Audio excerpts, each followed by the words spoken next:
What's up, y'all, and welcome to another episode of the ForAllNerds show. And on this one, we got Roy Wood Jr. in the mother house.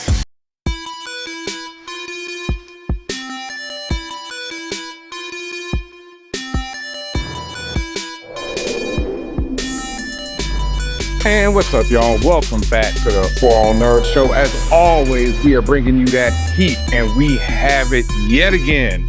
I mean, this is pretty legendary. Here we have Roy Wood Jr. himself, the comedian, actor, writer, producer, motivational speaker, and much more. You may know him from his time on The Daily Show, his stand-up specials, or from the hit television series Have I Got News for You on CNN. He also has a new memoir in stores now, The Man of Many Fathers, out now in better bookstores everywhere.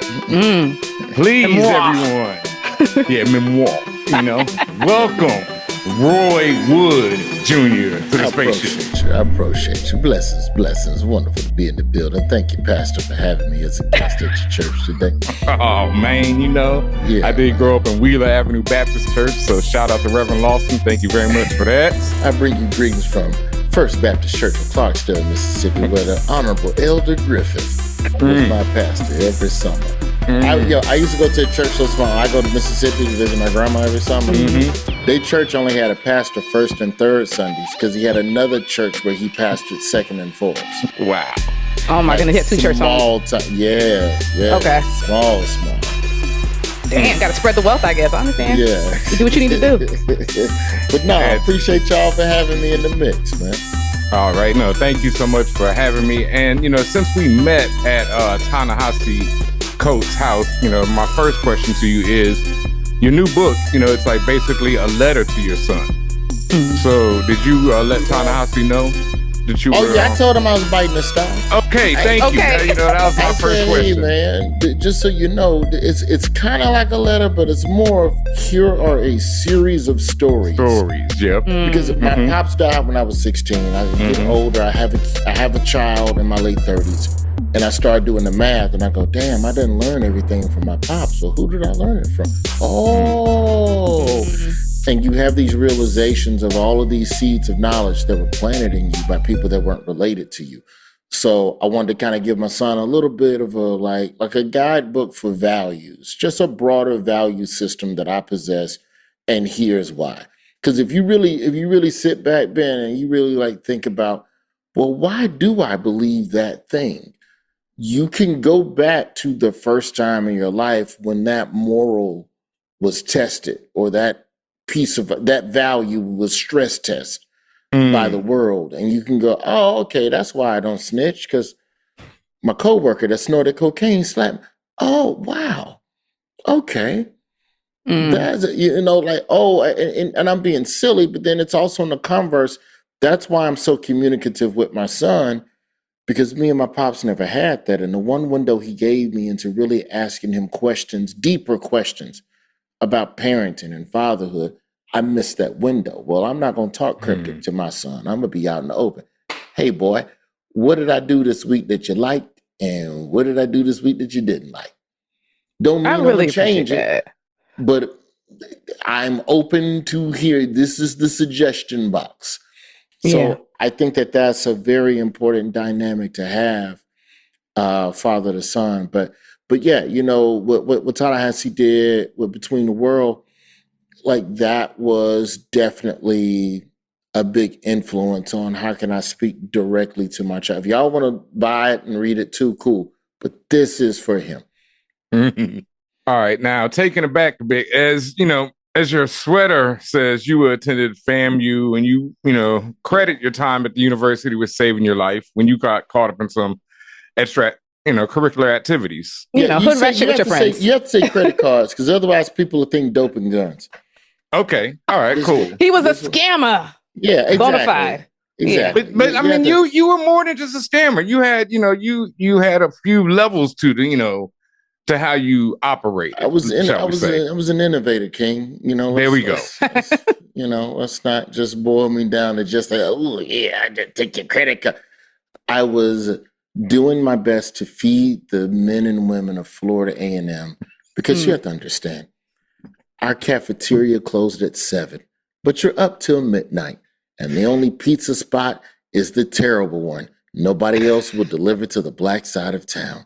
So I liberated those pizzas from Pizza Hut and brought them back to the campus and sold them for value prices during Monday Night Football in the TV room.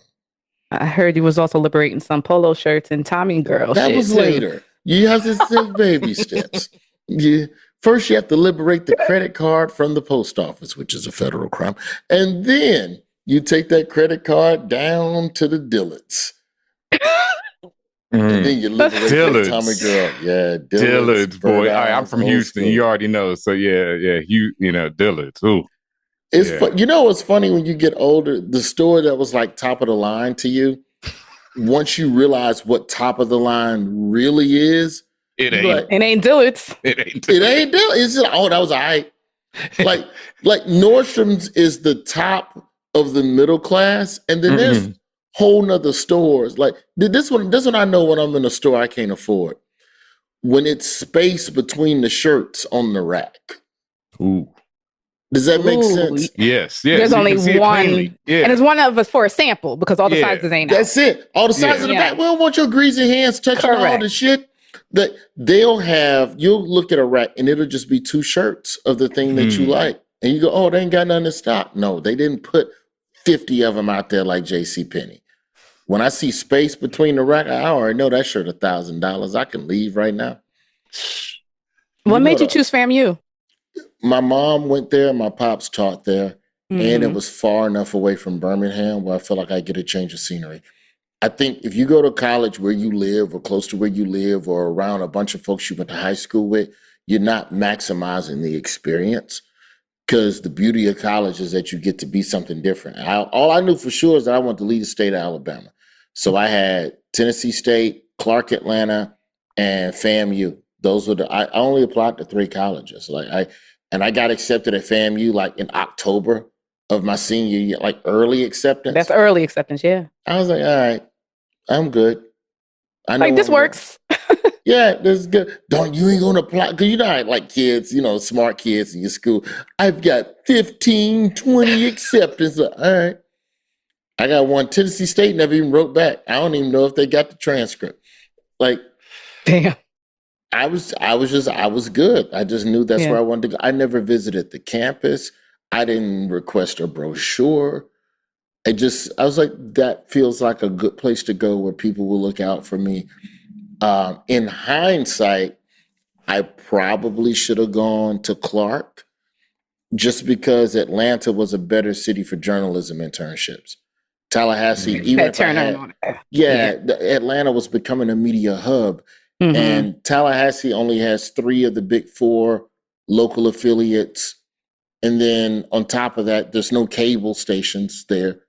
So there's just not, and then you're competing with Florida State. And at that point for me, I was on probation. So I'm really not going to get no internship. I talked about it in the book. I had to create my own internship just to get the internship credit I needed to graduate. So, that's probably one regret. But then, on the other side of it all, if I were in Atlanta and I had gotten caught up in the mess I gotten caught up in, I would have been expelled. But because I'm baptized in FAMU, there were enough people on that campus within the FAMU ecosystem that looked out. And a lot of it was just on the strength of my pop's reputation and my mom's reputation. So that kept me from throwing my life away completely. So, I feel like at the end of the day, I was where I was supposed to be.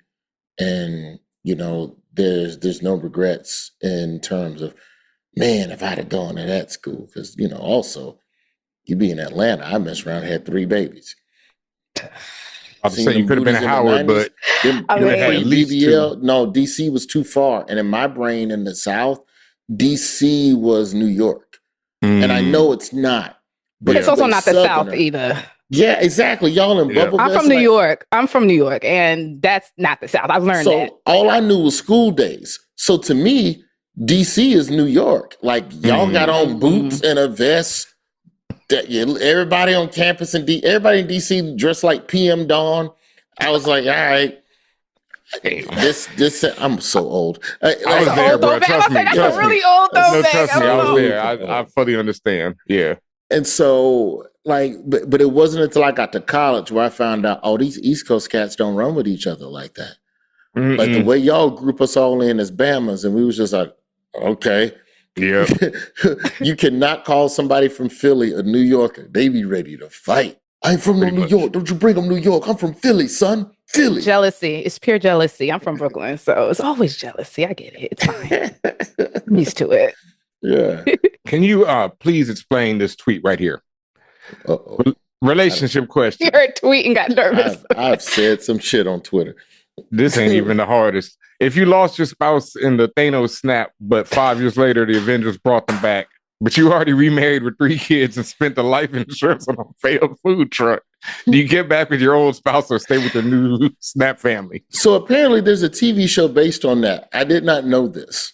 I mean, what show? There was not a TV really. show. No, people replied to that tweet from a couple years ago. Okay. And they told me, so basically like blah, like you can check it real quick, but like, I think it was ABC or something, but there was a show about a bunch of people who disappeared and then reappeared years later and were trying to figure out their life. Oh, it was. It wasn't. It wasn't about the Snap family, but it was about that. Yes, that folks went missing, like some sort of rapture happened, and then they came back. And then they came back years later. Yep. Is that the 44 or whatever it was? It was a few shows for real. There was a few of them. The 100 shows like that, something like that. Yeah. So first off, let's think about that question logically. Yeah, because the failed food truck means a lot. Yes. Because it's very similar to the end of Castaway. I don't know if you ever saw Castaway, Tom. Yes. Mm-hmm. So for the folks who never saw it, he's on the island for years and years. He has a wife. And when he comes back, when he's found and he comes back to America, his wife has a new man. She has a baby. And she basically tells Buddy, I thought you was dead. Sorry about that, big dog. And closes the door in his face. And it's like one of the last things in the movie. And I kind of got to agree with the wife. Damn. Because here's the thing. If my girl left and then I just assumed she was dead after, the federal limit is 7 years where I can declare you dead and dissolve your estate. If you come back in year 8, talking about, baby, what's up? Even if I get back with you, you going to hold that shit over my head. And the relationship's going to be awkward because you're just going to be asking me a bunch of questions about why I ain't come look for you. And then I'm going to have to explain to you I did. And I'm not going to live the rest of my life sad because you stranded somewhere or Thanos snapped you into. How I supposed to know Iron Man was going to bring your ass back? I didn't know Iron Man was going to bring you back. But or you could stay with the failed food truck.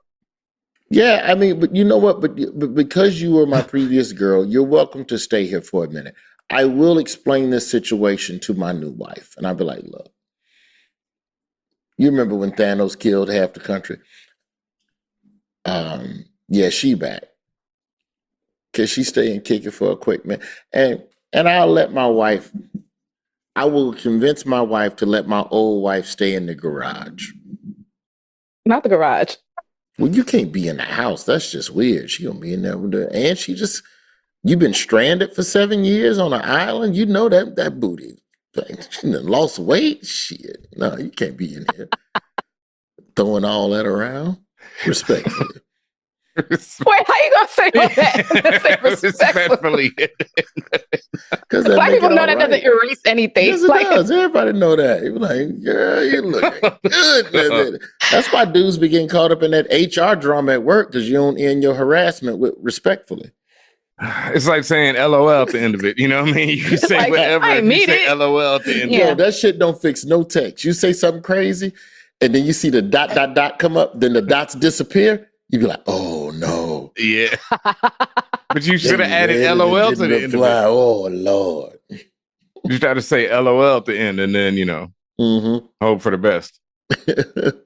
You've said before, we're talking about Thanos snaps and all that stuff, it's reminding me of comic books. And you just said before you didn't feel like you had a real childhood. So how did you find time to really explore your imagination and get in touch with your nerd side? For me, it was cartoons and Fantasyland. I had a lot of toys and stuff. I remember taking the G.I. Joes. So there used to be this robot series, like it's Lego Technics now, but there used to be this robot toy series called Robotics.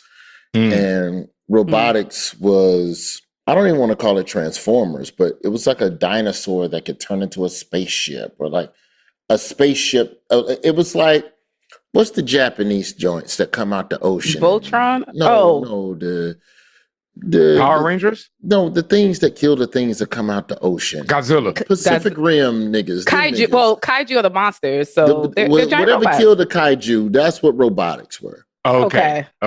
So you could make these man-made robots that were shaped like animals or whatever. And so those, I would team those up with G.I. Joes, and they would have these battles against the Transformers. So, it was real big imagination. I played with Voltron, of course. But for me, it was just, I could take the styrofoam out of stuff and turn that into an army base. I could take styrofoam, put that joint in the tub. Now it's a floating base, a marine base. Now I got the little Lego boat coming up to the marine base. I got the snorkel man. Did y'all ever have the snorkel man where you would put the baking soda and vinegar in the tank in his back and then drop it in the water, and then he like fizzle across? I think I know what you're talking about, but I did not have it. There was a mechanized one too, where the legs like did the whatever. I definitely wanted something like that, but I never had that joint.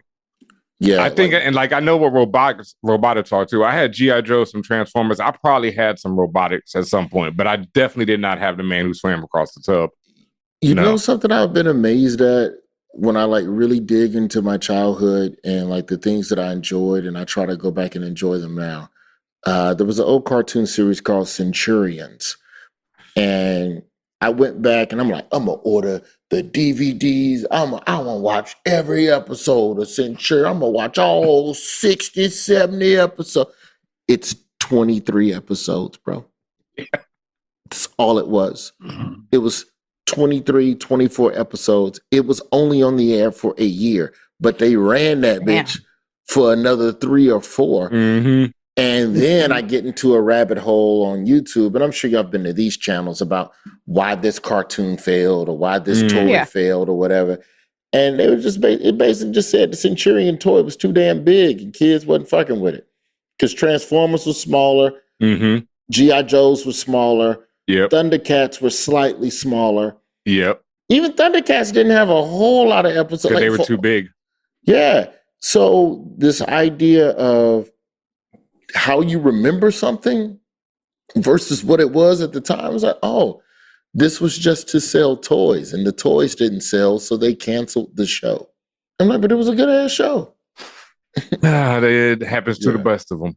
Something more related to your book, right? As a nerd growing up, my dad, he was definitely he was there, but he wasn't there, is the best way to say it. He was there in the house, but he just wasn't always there. And he really struggled, especially to connect with me on the nerd side of things. So do you have any advice to fathers now? I know you went through your own struggles with your own father. I mean, it was like completely different, obviously.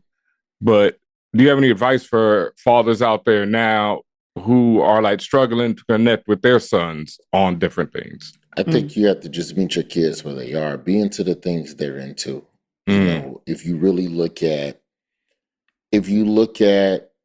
bonding with people, it's about getting them to talk to you about the things they're excited about.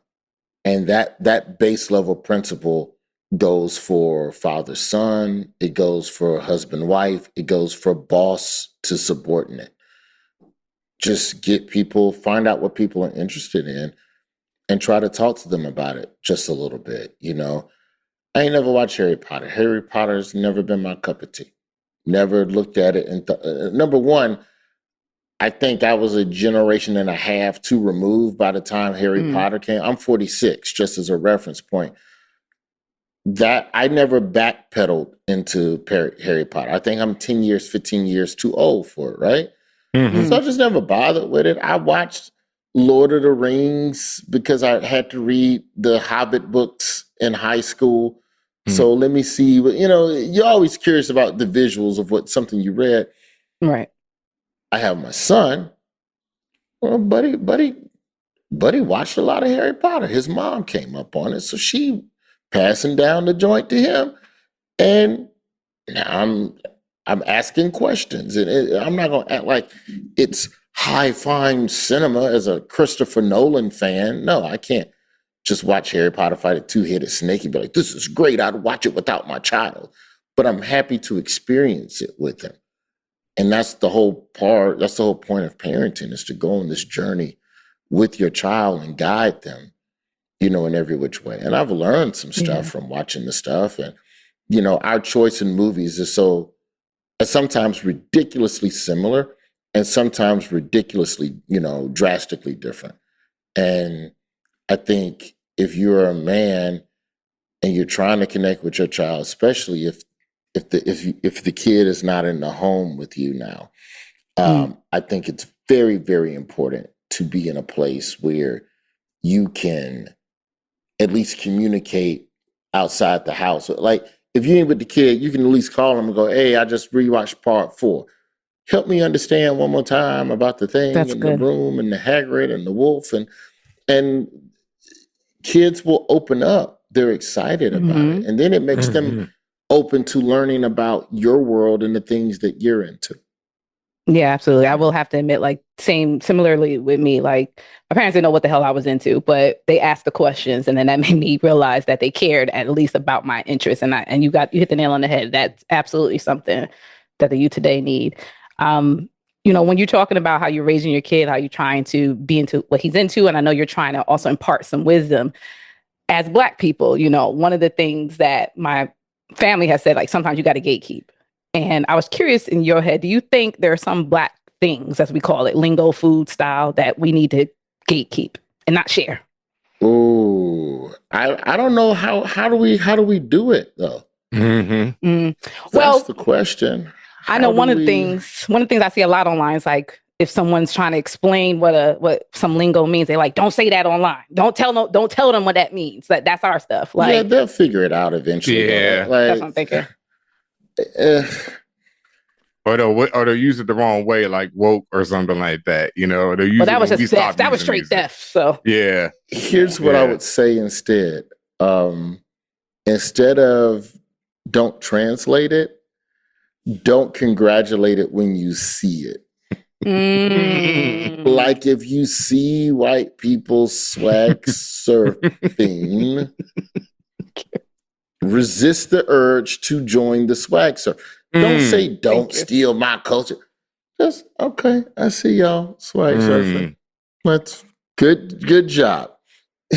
Don't give them a cookie for it. Yeah, no and cookouts. That when you go, "You did it. You scored Black points. Hooray!" Yeah.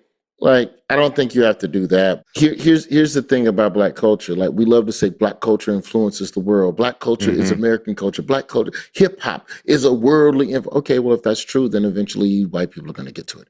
Eventually, you're going to have Koreans saying "nigga." Eventually, you're going to have people who don't look like you dancing like you, because they're influenced by it, because it is cool, because it is dope. You're going to have people neck rolling and talking in, is it AAVE, Ebonics, as they used to say back in my day. We called it Ebonics. Like, those things are just all byproducts of the influence of this culture. So, you can be annoyed by it, but then you turn around and celebrate the fact that it's everywhere. Well, everywhere means sometimes not Black folks doing it too. I hear you, man. Yeah. Thank you. Yes. What's the best advice you can give to people? We talk a lot to our listeners, and they are having ourselves too, having a very hard time managing the current social and political climate right now. What advice would you give to people? And also, how are you managing yourself? For me, I take time as best I can to try to read and slow down.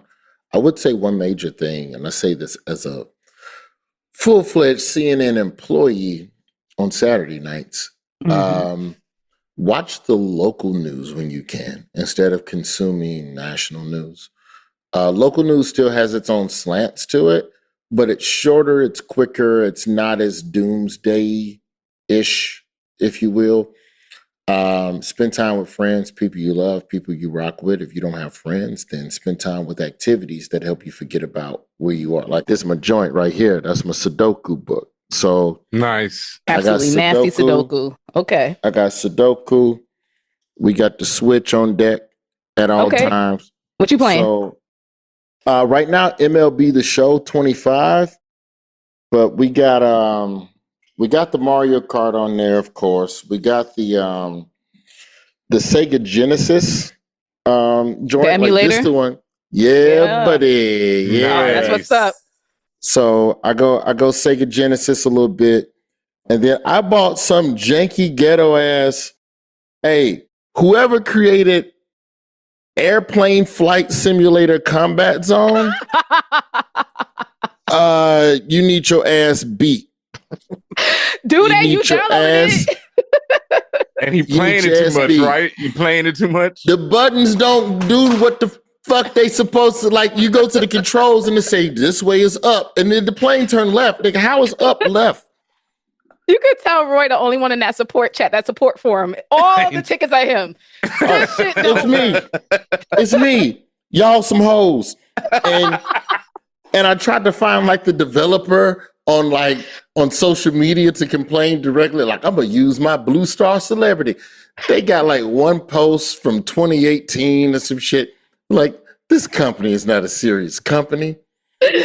But I'm so desperate. I'm so desperate for flight simulator games other than like an Ace Combat, which is fine, but that's more coin op arcadey. And I want something that's a little more Microsoft. More serious. Yeah, I ain't trying to go full DCS where I got to learn the power-up procedures for every aircraft. But my point is, I try to find things and activities that invoke stillness and consume less chaotic versions of the things that I know I need. You know, one upside to leaving the Daily Show is that my need to consume news across all channels decrease. For CNN, I just need to know what happened. I don't need to know anybody's opinions and slants because I'm not trying to write a correspondence segment that has an angle that hasn't been presented to the world. So the needs within the job are different. So that part has helped me to lighten up a little bit. But yeah. Excellent. All right. Real quick, I just want to give you some rap questions we have. These are our quick fire questions. The first question, 3-6 Mafia or 8-Ball and MJG? Start with something rough. I gotta go Ball and G. Thank you. Just because I came up on Lay It Down and I came up on Crime Boss and Suave House, and they just predate 3-6. And I really do feel like them two boys really did lay the blueprint for a lot of what Memphis rap eventually became. That might be a first mention. And Skinny Pimp, was he from Memphis too? Yeah, I think so. Yeah, from Ryan, but he was more of a bass guy, but same guy. Man, that might be the first mention to Lay It Down on our show, sadly, but thank you for that. Y'all should be talking about Lay It Down every single week. Like it's Southern hymn. That's right up there with bringing in the sheaves and holding God's and changing hand. Man, you already know. It's time to lay it down like a fresh set of dominoes. All right. The Wire or Breaking Bad? Wire. All right. Not even close. The answer is always The Wire. The second answer is The Shield.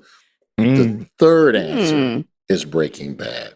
Okay. Okay, that's fair. And wherever you want to put Sopranos, though I low-key feel like Better Call Saul kind of deserves to be in that conversation, but I could see if you want to 1A, 1B it with Breaking Bad. Yes, definitely. Yeah.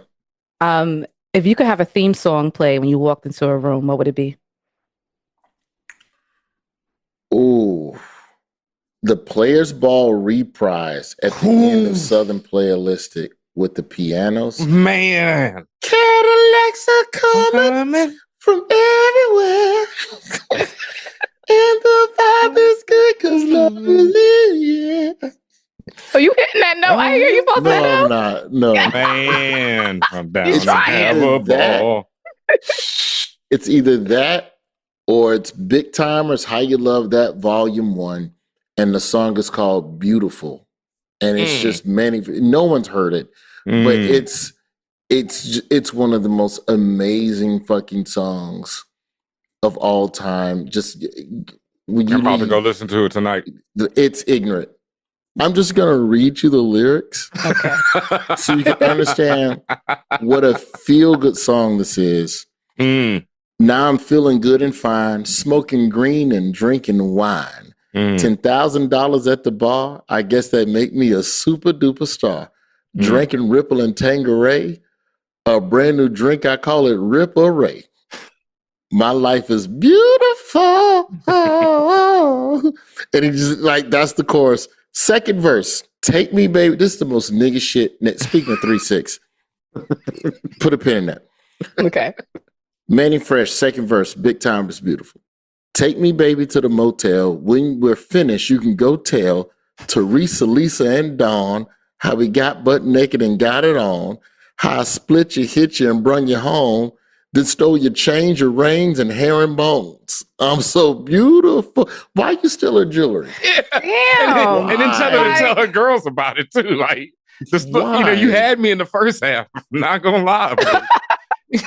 We go to the motel, we have sex. I take you home and drop you off like a gentleman. And then when you're not looking, did I rob you?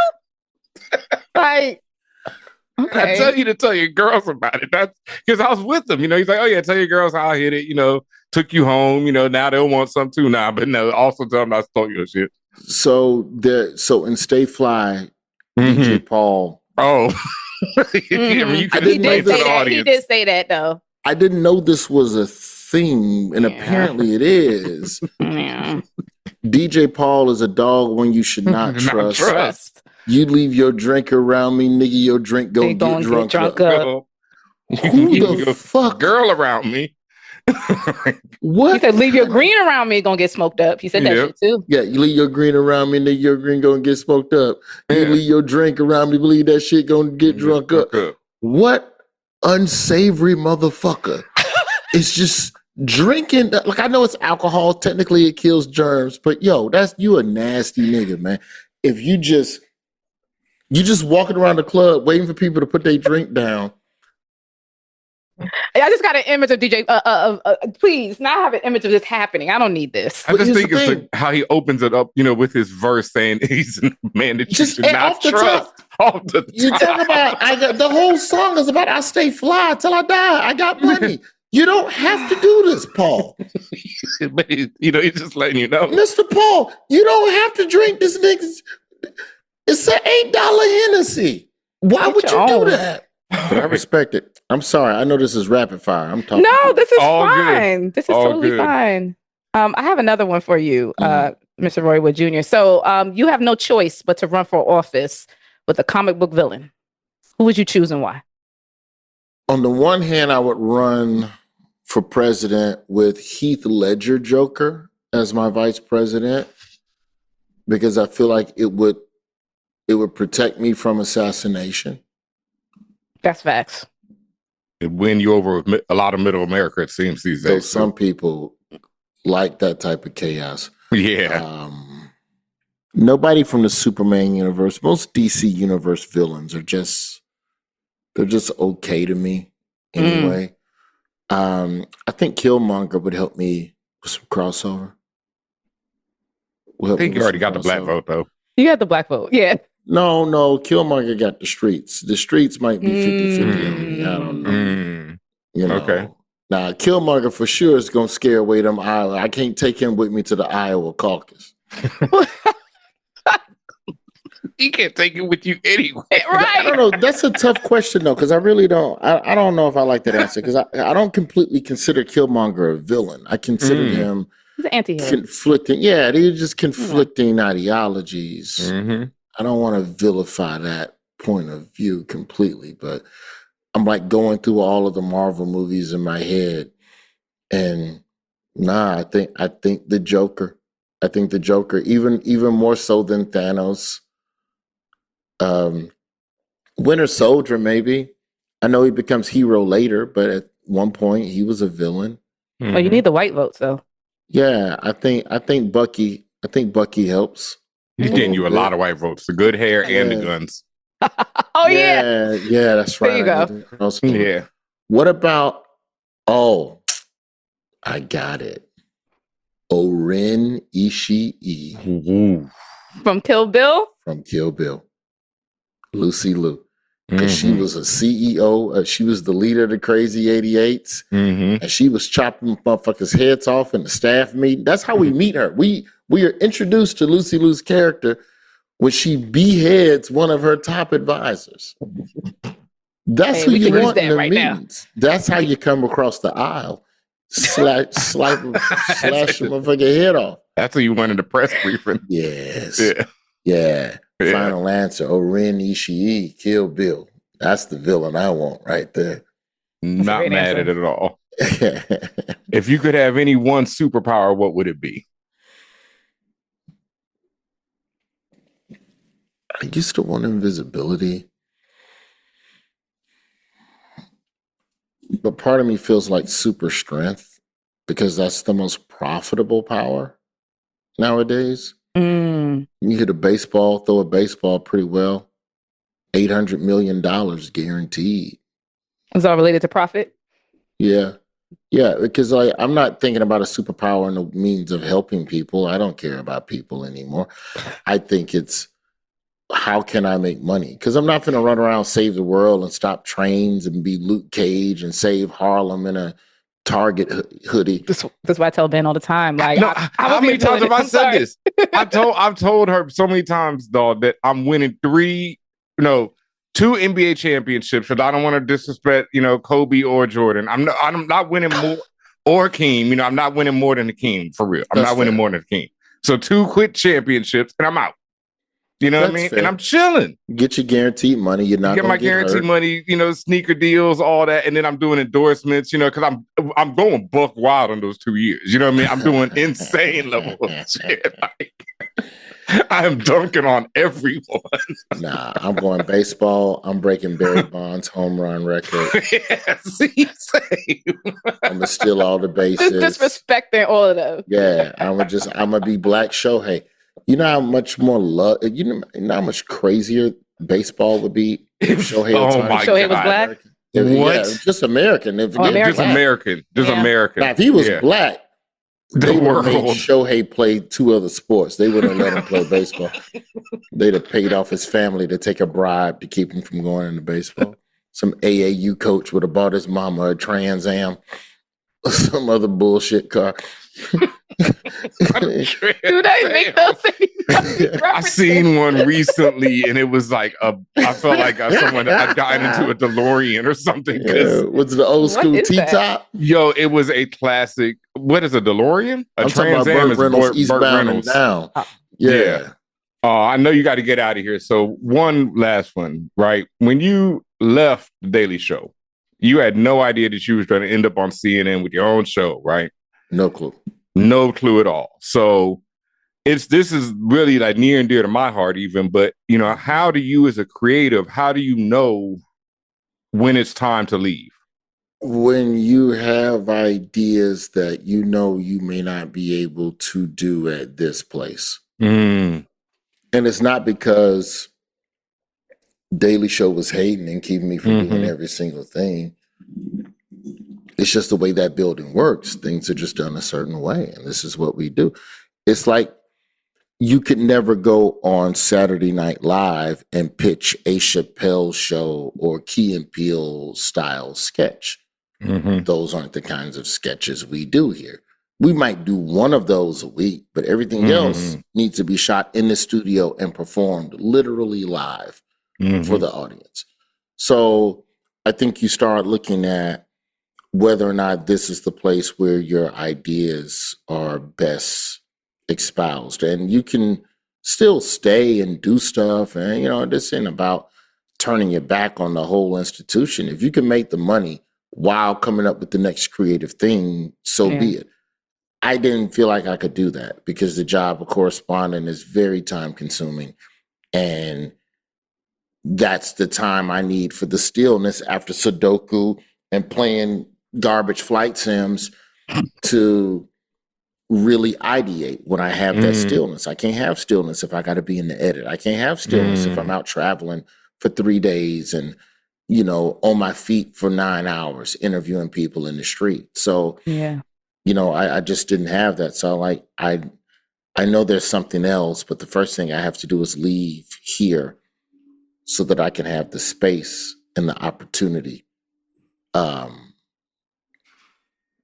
to grow. You know, the only thing I could really compare it to, like at the day, like in my book, I breeze by, but I kind of talk about in the book where essentially it's like if you worked at like how chefs be presenting new stuff to add to the menu. Mm. Well, if you work at a Mexican restaurant and you start getting the itching to make ravioli, eventually you're just not going to fit in here. Mm. And some of my ideas were pasta, and pasta ain't Mexican. So you probably should leave and then figure out how to build your own Italian restaurant. And so I think that's what a lot of creatives are going to find themselves dealing with, is that there's things to be learned in the places where you don't feel completely heard. But once you feel like you've learned everything that you can learn and contribute it in every way you possibly can, then you should consider that leap. All of this shit, man, like career, shit being career and growth in life, it's just a series of calculated guesses. It's none of this is linear anymore. The days of get your degree and then a company hires you and then you work till 60. Hell no. That shit gone. So you just got to choose your misery. Do you choose the misery of staying or the misery of the unknown by taking the leap? Both are uncomfortable and both have their own set of circumstances, because you can be stable and forever be thinking about what could have been, and that's painful. And then you could also make the jump and not know how you're going to pay your bills. And that's also horrific, but you're alive because you're getting to choose, you're getting to create. So, you know, no, I left. I didn't know what would be next, but the calculated guess I made was that if there is ever a window for a new show to be made about politics in this country, it will be during an election year. So if I'm going to leave this show in the next 4 years, this is the window, not midterms, not a year from now, not 4 years from now, because who knows what the marketplace is going to be at that time. I should leave. And then sure enough, couple, 6, 7 months later, CNN called. So, I'm very grateful for that. But, I was fully prepared to start ideating, start trying to figure out ways to live skinny, to try and get things done. But, no, in no way was I ever for sure, in no way was I ever for sure about what was going to happen when I left Daily Show. That's real. Yeah. Well, I would say thank you. I mean, I know it was, a jump for yourself and everything, but I would say thank you for doing it, because this has allowed you to speak your own mind. And, like you said, you couldn't bring, and that's just a really great metaphor for it. Like, you can't bring a Chappelle type show to what you were doing, and you wanted to do your own Chappelle type thing. I want to do a lot of different things, man. I like in the time since leaving the show, I've hosted hosted the Peabody Awards, the MLB Awards. I wrote a book. I've been in a sitcom. I've been in 2 movies. Yep. That you just literally, even off the time frame, the timetable, you don't have time to do all of that. So I've gotten to explore a million different things. I dropped a Hulu special. I'm working on a 1-man show now. I got another like non-scripted thing I'm trying to put together for YouTube. So I can sit and really explore all the different types of foods I want to put in my restaurant now. Sometimes you have to lead and make space for that. It's not like all of this is profitable, but it all is leading towards something, and I trust that instinct. Man, Roy, thank you. So much. I know you got to get out of here. Yeah, we could, I could, I got 10, 15 more questions I love to ask you. So we definitely going to have you back. Yeah, for sure. Yeah. Indeed. Yeah, sometime soon. But, please, for those who don't know, let the internets out there know where they can find you at. Just put an @ sign in front of my name, put a .com behind it. There you go. It. At Roy Wood Jr. everywhere.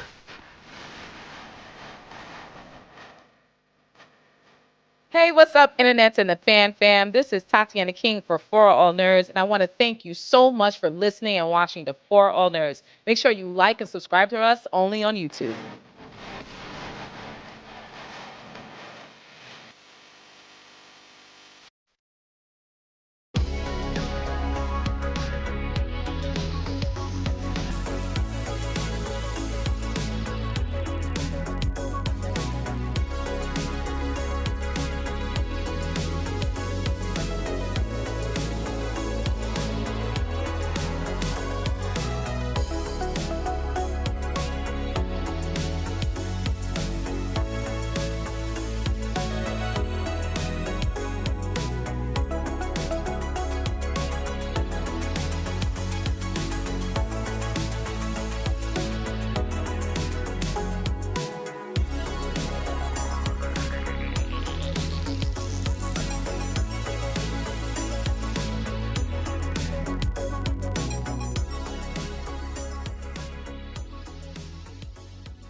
For All Nerds Show is a member of the Loudspeakers Network, where we always say rest in peace to our founder, Combat Jack.